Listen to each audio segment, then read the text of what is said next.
Welcome to Journey to the Rise, an interview podcast where we have our guests share their story on their path on how they define success. Journey to the Rise is brought to you by Girl Boss Productions. Often we see someone doing what we want to be doing and assume it was easy for them. What we do not see is the years of hard work that went into where they are today. Success doesn't come without sacrifice, losing sleep, the old saying of blood, sweat, and tears. I'm your host, Lucretia. On today's episode, we talk with Courtney Schand. She is a nutritionist and a relationship coach, and I love that she combines the two by calling herself a nutritionist, and we get into that a little bit. And I'm really looking forward to sharing her story in this conversation.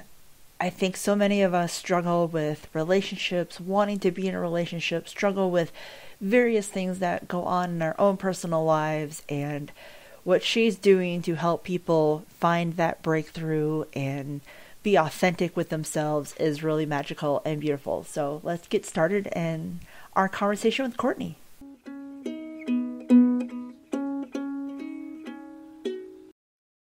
Look at that! And then we're live. How about that crazy business? Woot woot.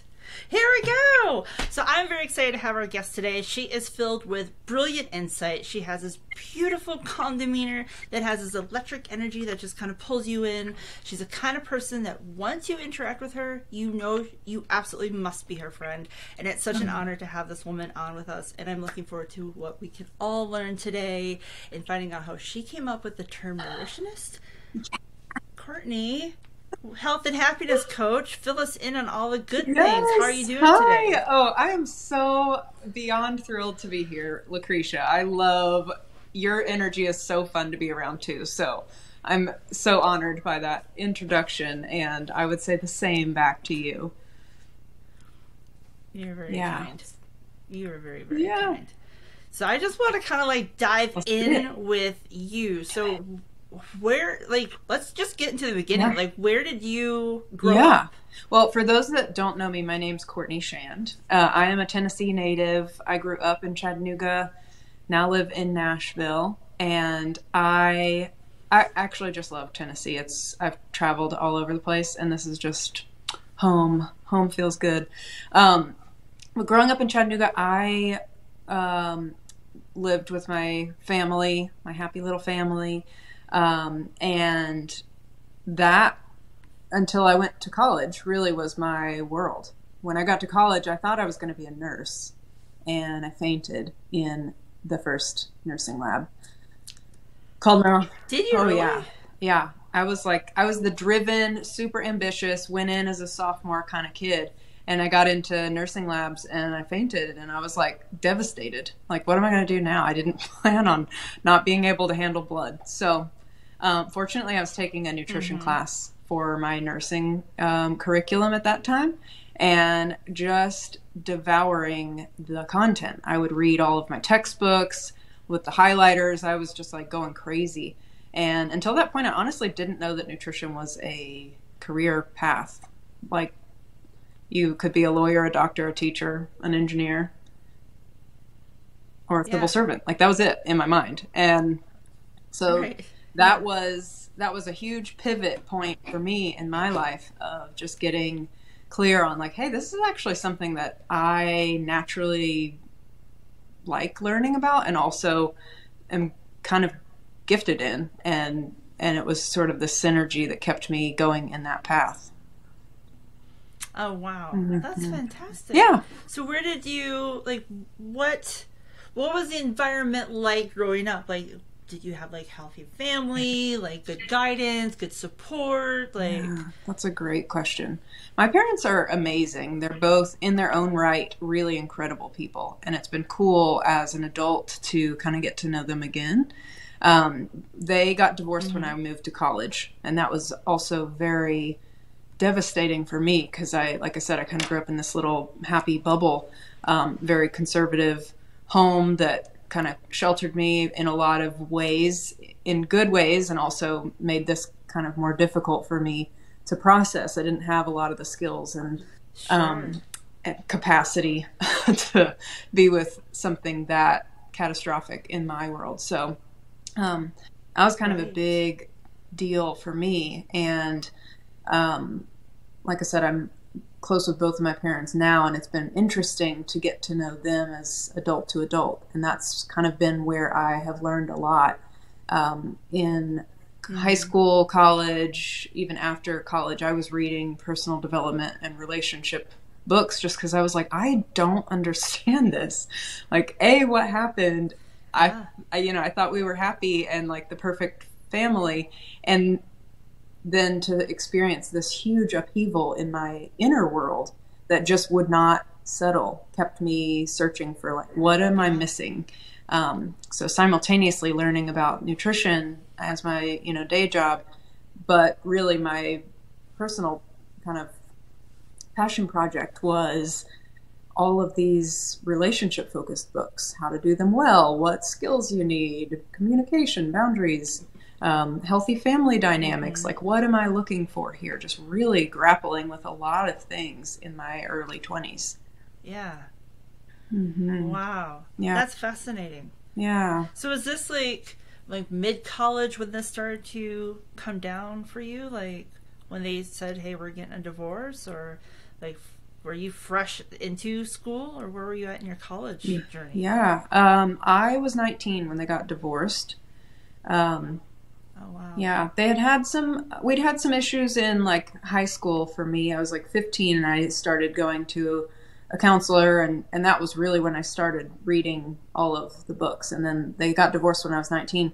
At that point I had already kind of learned like what was going on. But yeah, Mm-hmm. continuing in my own growth and development, kind of taking that on my own. Yeah. Wow. So where were you going for Yeah. college? Were you far away from home, or were you kind of close to home? Yeah, I went to Tennessee Tech, which is in Cookeville. It's kind of in the middle of the state, and it's about two Oh my hours gosh, from yeah. Chattanooga, about an hour from Knoxville and Nashville on either side. It's a quaint little kind of agricultural community. It was so pleasant and Mm-hmm. so community focused, and I love Cookeville. Even to this day, it just has such a warming presence. I always tell people that go there, like, you're going to be surrounded by the community. If you feel comfortable here, you'll be a-okay. If this is not your vibe, Yeah. don't don't worry about it. Find somewhere else. Right, right. They're cool with But that too.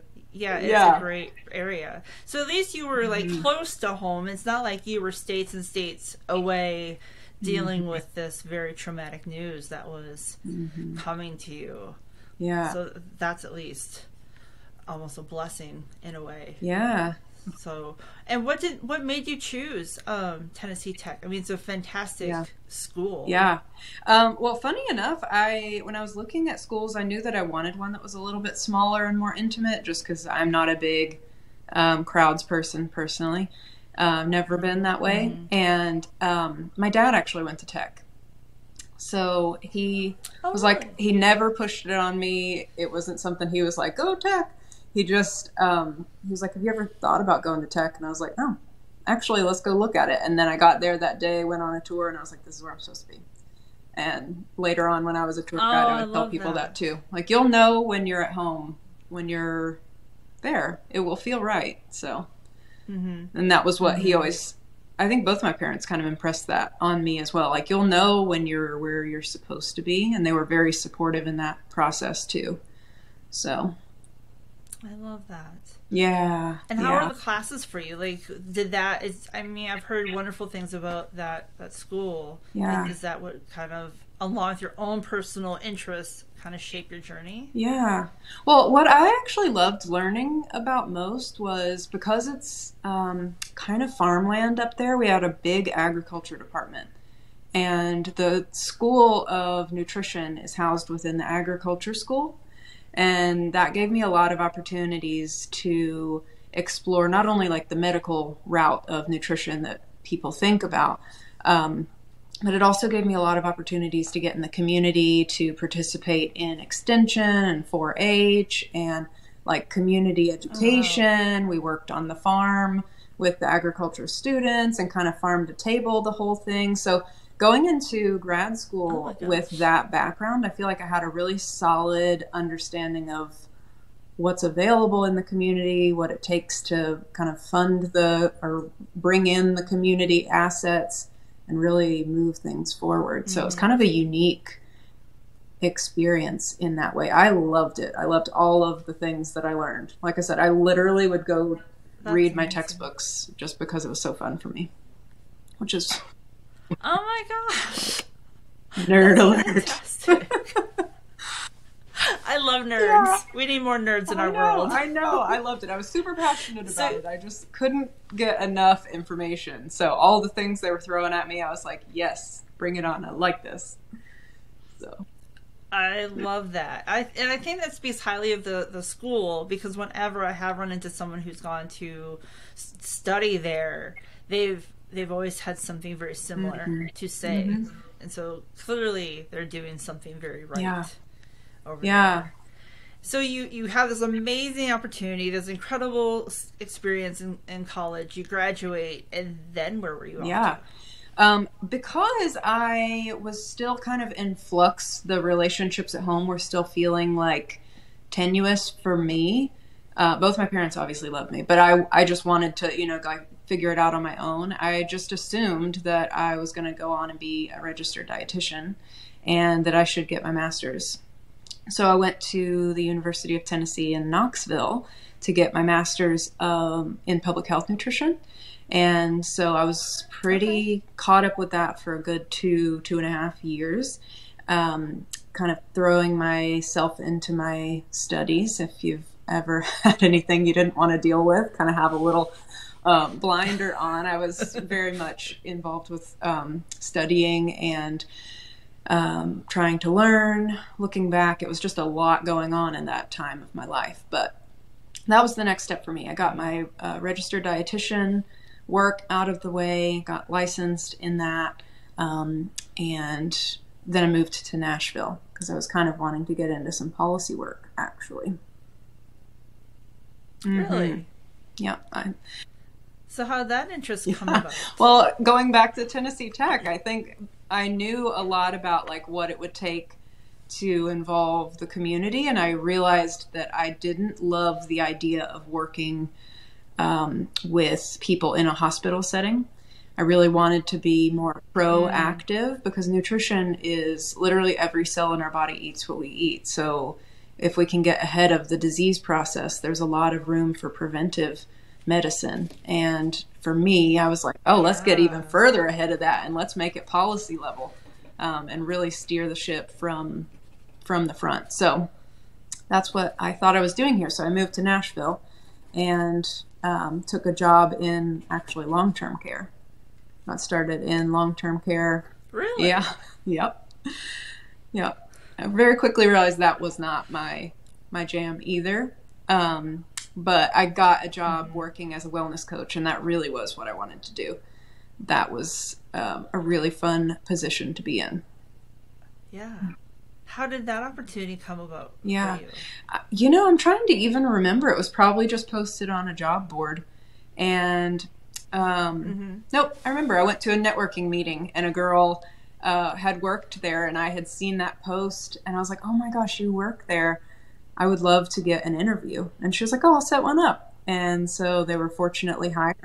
Okay. Yeah, they were hiring. And it was like working for Google. Like we had ping pong tables and a lunchroom with healthy options and meditation rooms and yoga classes. And I was like, oh, sign me up. This is where I want to be. A really great company to work for. And quickly realized that I was not great at working one-on-one with people.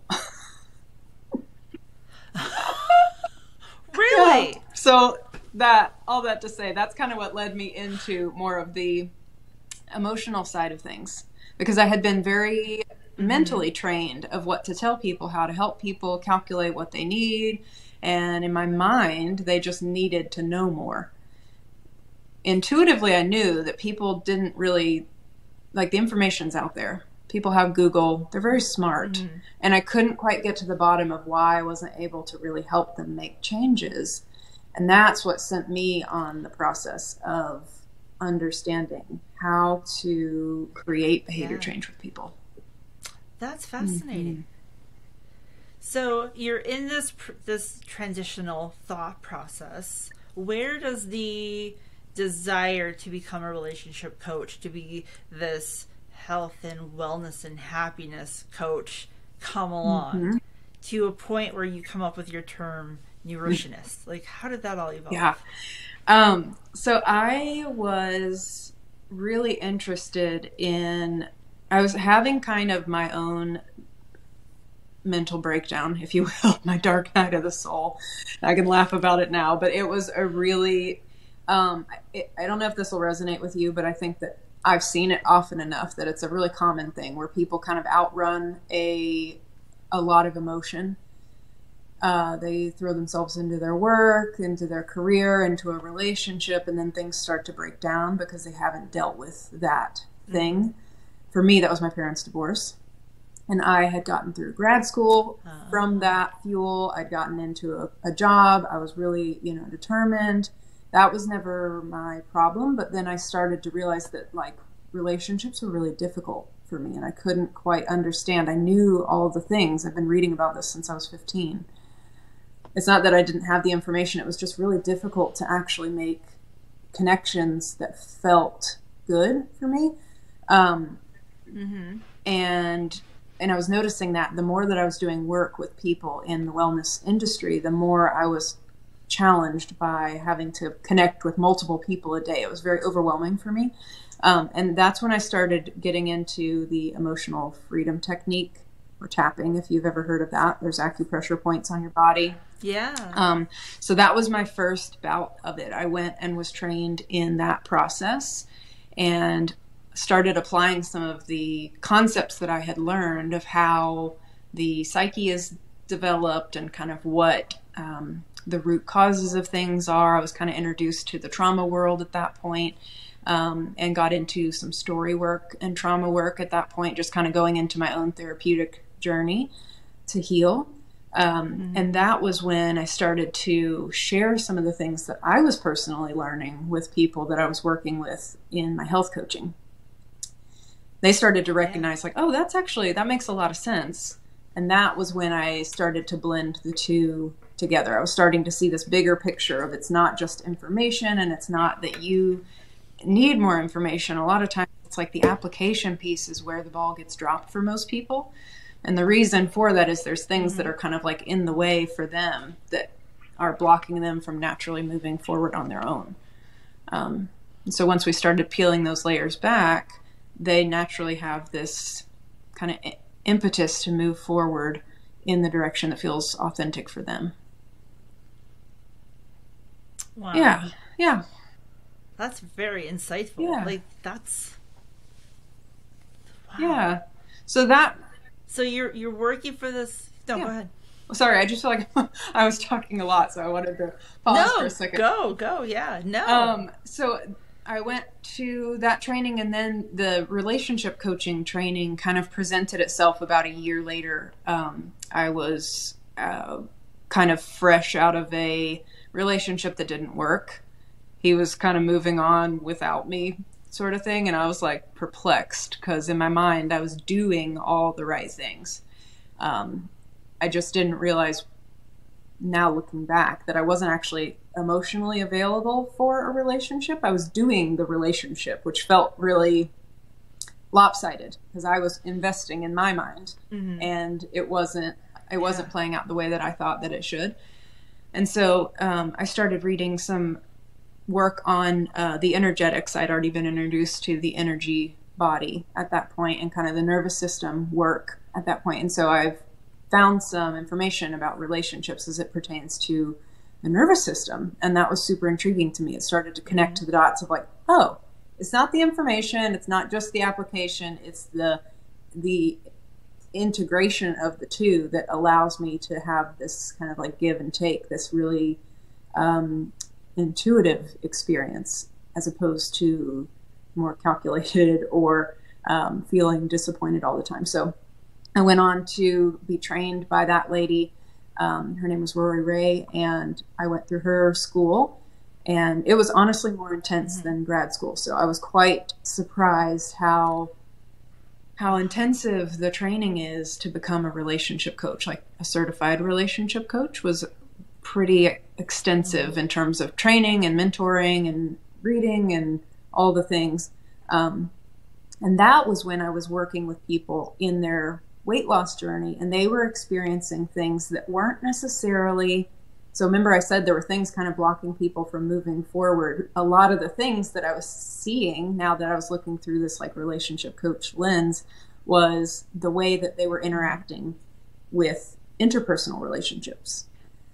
And that was when I started working on applying the information I was learning as a dietitian and as a relationship coach to these really specific situations. When I would see that particular pattern come up, I was like, here's the medicine. And it was working. And so that's when I started to realize, so it's kind of this relationship that we're working with. We're not just working with knowledge and coming up with a game plan. It really is like the relationship with the thing. So that being said, we have relationship with everything. We're kind of how we're showing up to the table determines a lot of how in charge we feel, how empowered we feel, and the results that we get to experience. Sorry for the interruption here, but we just wanted to give a special thanks to our sponsor, Girl Boss Copywriter. Girl Boss Copywriter works to help you connect to your ideal clients. Find out more at girlbosscopywriter.com. And so as you're coming into all this incredible knowledge, you're studying, that's crazy that it's more intense than getting like grad school. Yeah. Like I don't have a master's, but I have heard the horror stories of grad school. Yeah. So that says a lot about this person's training of and what there is to learn. Yeah. That's amazing. And I think it's interesting. I love your website. And on your website, I think you confess something that we can all relate to well. And you say, I spent hours and thousands of dollars on years of counseling on why I couldn't love this person, me, that everyone said was so great, and I never believed them. And then I found Rory's work. Yeah. So beyond just learning this information, like it sounds like it really helped you find some growth and healing. Yeah. It was really the first time that because so much of the work that I do now is based on the nervous system and kind of the subconscious mind, healing at a really deep level. It's beyond just conceptually understanding like, cool, I'm great. I get lots of feedback that I'm great. And yet I feel like from the inside of me at that time in my life, it was because of the things I was doing. That was what in my mind was creating the feedback loop. So it keeps you on this hamster wheel of performing and doing and putting forth a lot of effort, which is going to drain you if you're wanting to be in a relationship and you know that it requires a ton of effort to get any scrap of validation or love. And so what she did was basically just turn it on its head at that time of my life, was to see myself in a more energetic way, to flip the script of what if everyone's actually trying to give to you and all you have to do is to let it in. That's where the work comes in. And so that's where I started the relationship to food piece, the inner work. I've talked about the external interpersonal things, but the relationship to food piece that I was really working on with people was the relationship to themselves.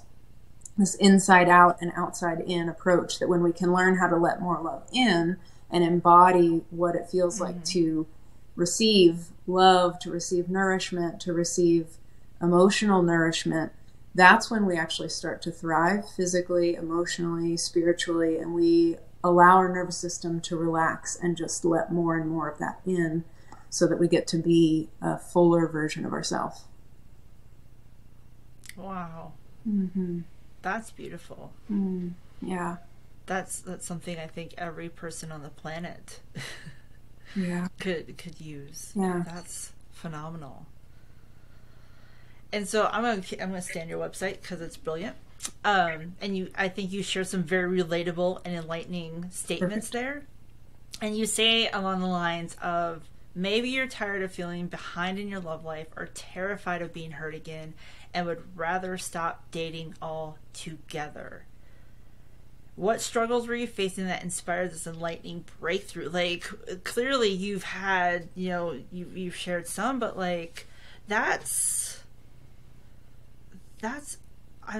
just go. Yeah. I got it. So a pattern that I see a lot of times is that, especially as women, we are kind of conditioned to play the nice girl role, this good girl that is very conscientious, very pleasant to be around, very polished, very aware of what it takes to be attractive. And yet that actually keeps her from getting what she needs emotionally.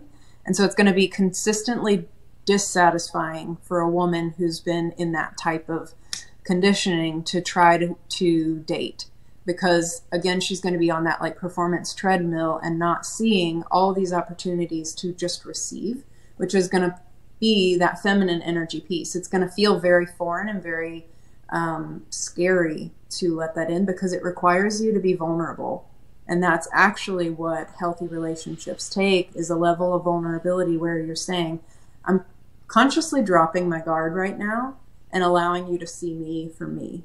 And for most girls that I grew up with, at least, I'll just say that, there was a common pattern of being rewarded more for being quiet, being polite, being gentle, all of these things that you think are going to get you the guy. And all that does is it causes you to betray yourself. You're kind of stepping outside of this body and not living in this inner world, because we haven't really been taught what to do with all that comes up in the meantime. And so it's sort of foggy for a lot of women. So I got to the point where I was like, I don't even want to date. It's not that I think I'm not worth marrying. I've checked all the boxes. I just kind of feel almost like above that. Like it would be easier for me just to kick ass and take names and do it all myself than to try to pull a man along. That was the relationship dynamic that I found myself in a lot, was either needing to pull him along, go after him, do things for him, be overly accommodating, and what we call it now is overfunctioning. I was like the classic overfunctioner, which was just leaving me depleted. So that's kind of what I was saying in that statement. I think so many people can relate to that, like in so many levels, and I think that's why I think because women don't love themselves, and I'm just going to speak for myself, I'm not going to speak for other women, because we don't love ourselves, we settle. And then we are over-functioning is exactly it. And then we become irritable and exhausted, and we just were like, well, I guess this is just the best we can get, or it's better than being alone.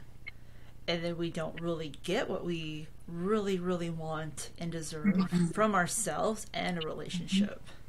Yeah, exactly. And I love that you're willing to like share what you've learned to help so many people. Yeah. What you're doing is brilliant, and I love that you're here and sharing what you do, because I think it's interesting. If you watch Eat, Pray, Love, in the very beginning, it talks about how this woman's friend, was asked to help all these refugees come in and just counsel them, and she's like, I don't, they've been through all these horrible life events, how am I going to help them? And so many came in and they wanted to know about love. Ooh. They were stripped of their homes. They were like, all these horrible things, but it's this common thing. And if we don't love ourselves, and I've learned this so much from you, following you on Instagram, if we don't love ourselves, if we're not filling that cup with love, we don't have enough to be able to give to others. And so with you having these tools to share, you're changing lives. I don't even know if you realize that the difference that you're making, and the clients that you work with, and people who are just watching you from afar. Like, you're making such a difference. Thank you. Thank you. Yeah. Yeah.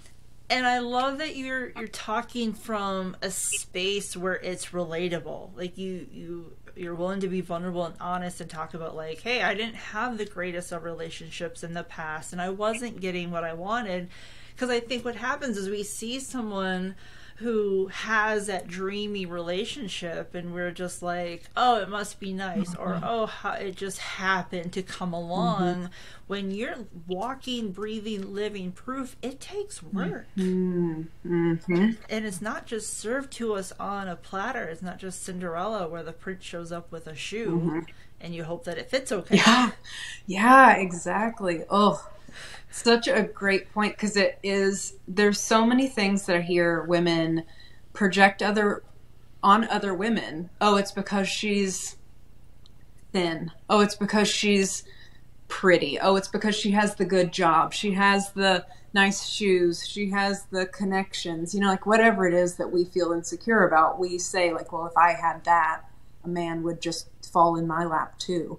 And the reality is that I work with powerful women that are even objectively beautiful, and yet they don't experience that of themselves. There's this dissonance of how they see themselves when they look in the mirror and how other people really experience them. And so that's one of my favorite tools to work with people, is to kind of flip the script of, like, if you were looking at you, how would you feel? Would you feel connected to her? Would you feel intrigued by her? That's some deep work to sit with. And then, like, what if he was, like, magnetically drawn to you? Like, he can't get enough of you. What would you be willing to share? Because when you can come from that vibe, oh wow, yeah, you are going to be more attractive. Men want to know what's inside. They want to know the part of you that's, like, calm and confident and willing to reveal your truth. That's a very attractive quality. And when we're focused on what can I give him, what can I do, what do I need to say in order to please him, we have it backwards. We're not in a position to receive information that we intuitively need so that we can move forward in a way that's best for us and feel empowered by it. Yeah. And it's so clear, like, as you speak, and, like, that you've done the work. You have really healthy boundaries. You clearly have self-respect. Before we started recording, you talked about how you were like, I need to take a self-care day. And you have the kind of self-respect and confidence, and yet you remain very human. And I absolutely admire, just, you have this calm, glowing essence of energy. And, like, is that self-work what inspired you to help others? Well, thank you for that, first of all. That feels really sweet to hear. I think what inspires me to help others is because it's still a struggle for me. Like, again, we can say that, oh, it's because she's got it figured out. She's got all the boundaries. I think the more that I discover about myself, the more capacity I have to help others. But I don't think that it's like a trickle down effect like I once thought it was. You have to have someone pour into you and you pour into someone else. Like, yeah, you do have to have something to pour from. But what I have realized since then is that it seems to be more of a discovery process. Like, the more expansive I can become, the more of the, like, corners of my inner world that I can explore, the less triggered I'm going to be when you say, hey, I'm really struggling with taking time for self-care. I'm like, yep, I get that. I was there last week too. And then we dissolve judgment. That's the healing, is to see another human without judgment. So the more work that I do to discover, like, what am I resisting? If I were to have a self-care day, are there stories that are coming up that are making me feel compelled to keep going? Or, like, what is it that's keeping me from taking care of this experience that I'm having? Once I can sit with that and take the charge out of it, yours isn't going to charge me either. And therefore I can heal you with the work that I've done. Does that make sense? Yeah, that's brilliant. Mm-hmm. Yeah. And I think that's what's beautiful and I think about... because you are... Go ahead. I think because you are so human and openly able to say, like, I still have this work, again, it makes you relatable to give the people who need your guidance the confidence, like, oh, this is the woman that I need to work with. Because she'll get it. She's not on this pedestal. And that's how I really admire how you are on social media. You don't put yourself on this pedestal like, I have this information for you, and if you follow it, all will fall in place. You're very calm in delivering your information, but you come from a very real place. And I think that's what's drawing your clients and people in to seek your help and services. Wow, thank you. Yeah. Yeah. I think it is amazing when, in working with more of a nervous system type approach or an energetic approach, when the healing that you can get just from someone else who's calm. And I do get that feedback a lot that I'm calm. I'm calm, but it's because I practice that. Yeah. I practice calming a lot. I practice being with the parts that are really activated. And I always tell my clients, like, you need to practice the game you're going to play. You don't want to show up to the Olympics never having dribbled a soccer ball. Like, you got to practice. Right. And so you practice before the game. And so that is the work. I think simply that's the work. Doing it is a little bit difficult. And that's where I love being a guide. But I find that the more that I've trusted my own intuition, the more I'm able to trust that you know the right way for you. I'm here to offer some guidance, some things as I've seen it, as I've experienced it, you know, the step ahead of you, kind of what that process looks like and kind of what I went through for that. And I also leave room for the magic that you bring I'm saying you, but my clients bring as a healthy adult. And I think that's part of healing too, is starting to recalibrate what healthy relationship dynamics feel like. Feeling empowered by your mentor. I think that's so important. And not knowing what a healthy relationship feels like, I think, is more relatable to people than we realize, because we don't always grow up in happy, healthy households. And we get into toxic work environments, and that toxic work environment becomes a comfort zone. And then you try to go into something healthy, and it's just like you become on alert. Like, I don't know how to process this because this is normal and healthy, but I'm used to toxic and unhealthy.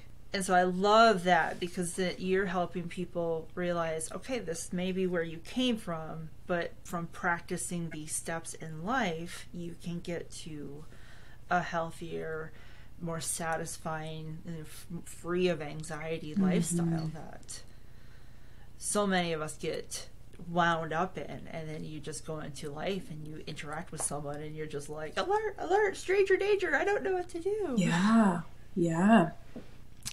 And I just want to say, your website makes me feel seen.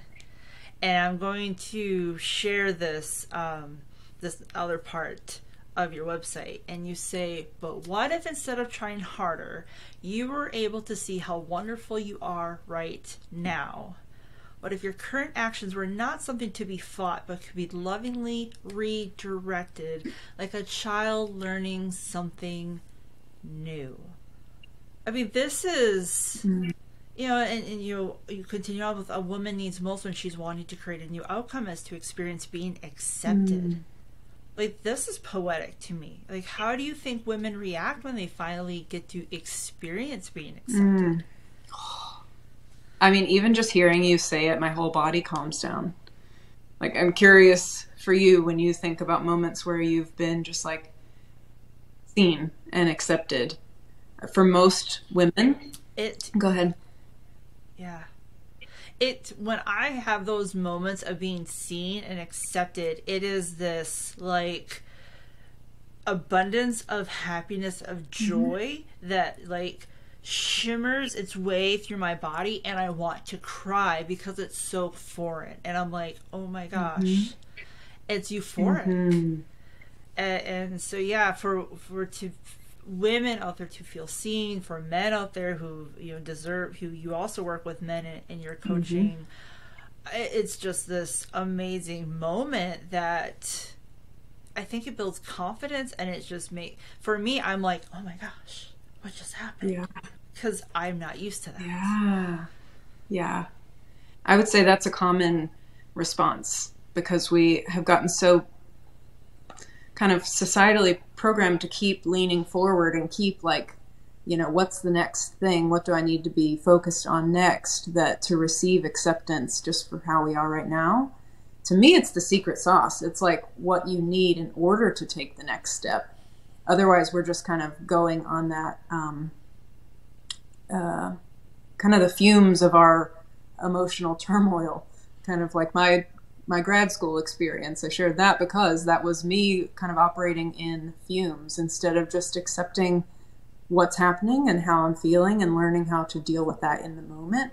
My life could have turned out totally different. Who knows? But I don't regret any of those decisions that I made, because I was doing the best that I could with the information I had in front of me. And yet what I teach and believe deeply is that when we are able to learn how to accept ourselves, we become available for acceptance outside as well. And we're no longer finding ourselves in situations, or rather they will feel foreign instead of familiar, when we find ourselves in situations where we aren't accepted as who we are, when we're being asked to change or mold yourself, or be quieter or prettier, or whatever the thing is, the bar is. When we're around that, it's going to be a real turnoff. Like, you want me to do what? I wouldn't do that for myself. Why would I do that for you? Like, that's the vibe.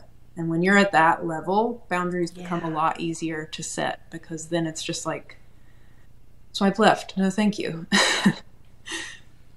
Right. Yeah. And I love how you say about you didn't regret because of you made the decisions with the information you had. And I think if we could all be more kind to ourselves and not beat ourselves up. I know I beat myself up a lot, but if we could not beat ourselves up because of a decision we made when maybe we didn't have the information, but we did the best we could in that moment. I think as you're presenting through everything you do, if we're kinder to ourselves, I think it makes it easier to manage life in other circumstances. Yep.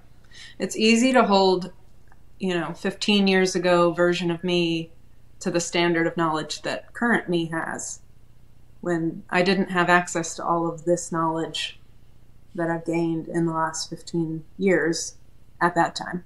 Yeah. So, yeah. I love that. And I also love on your website, and because I think it's so relatable, like that's a beautiful thing about your website and draws me in, is because it is so relatable but I'll just go to it. It says, what I know to be true is when a woman is soft and relaxed, mentally and physically, men feel drawn to her. They've always noticed her, but she was never able to experience them because her anxiety was acting like an electric fence, never allowing them to engage with her.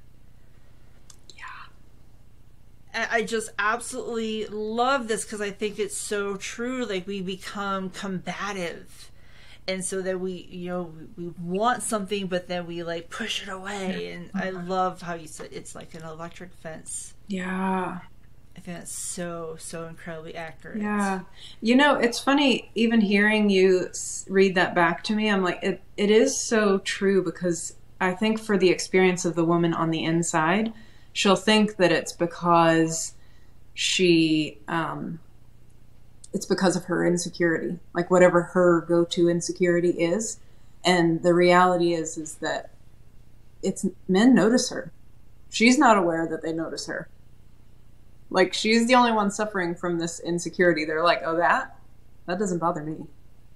I find that really attractive, actually. And she'll be like, no, I can't. And keep people at arm's length, because it is so dysregulating for her to have to sit with, what if this insecurity was actually my biggest asset?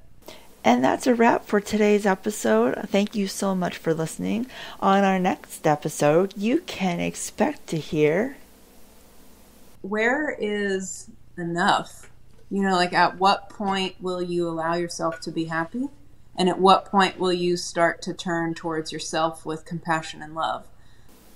Thank you again for listening. I look forward to having you join us again next week on Journey to the Rise.